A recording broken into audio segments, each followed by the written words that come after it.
Во Центарот за управување со кризи, која ќе биде клучната државна институција по прогласувањето на кризната состојба, забрзано се подготвува за престојните задачи и координација со државните институции и приватниот сектор.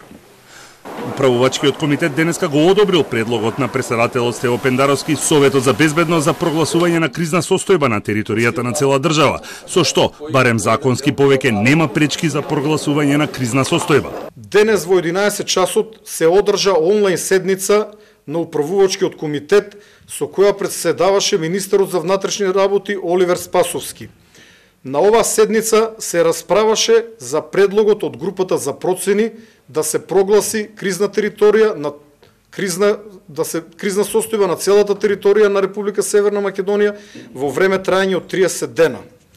Управувачкиот комитет едногласно донесе заклучок да и предложи на владата итно да донесе одлука за прогласување на кризна состојба. Со прогласувањето на кризната состојба ќе се активира и главниот штаб со кој ќе раководи Ангелов. Главниот штаб е во постојано заседавање и има задача да направи акцијски план за превенција на ширењето на коронавирусот, целосен преглед на расположивите човечки и технички ресурси, како во државниот, така и во приватниот сектор, како и план за координирано действување. Се наоѓаме во Центарот за управување на кризи, а ова е канцеларијата каде што ќе биде поставен главниот штаб.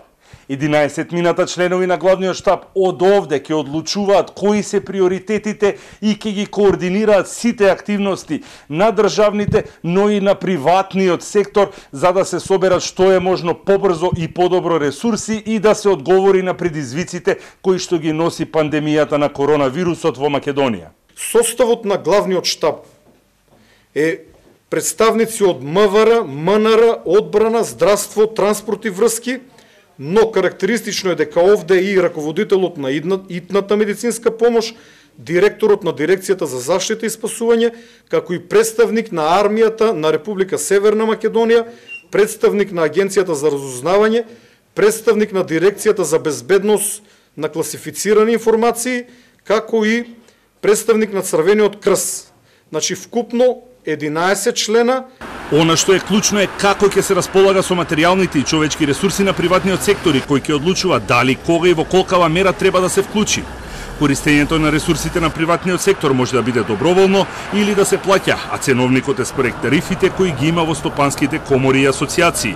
Проценката за потребите на здравствениот сектор ќе бидат изнесени на главниот штаб, како што спомена директорот, бидејќи од така наречен едноресорски пристап во справувањето со здравствената криза веќе преминуваме на така наречен мултиресорски пристап, што значи дека основната потреба за ресурси и капацитети кои што се наоѓаат во собственост на другите ресори, на другите министерства, ќе бидат ставени на располагање за потребите на справување со здравствената криза.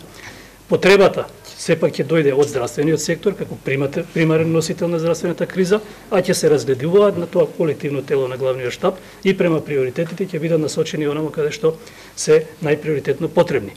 Законот за управување со кризи предвидува формирање на локални кризни штабови во сите општини во државата и град Скопје. Кризната состојба може да трае до 30 дена, а за продолжување владата ќе мора да бара дозвола од собранието.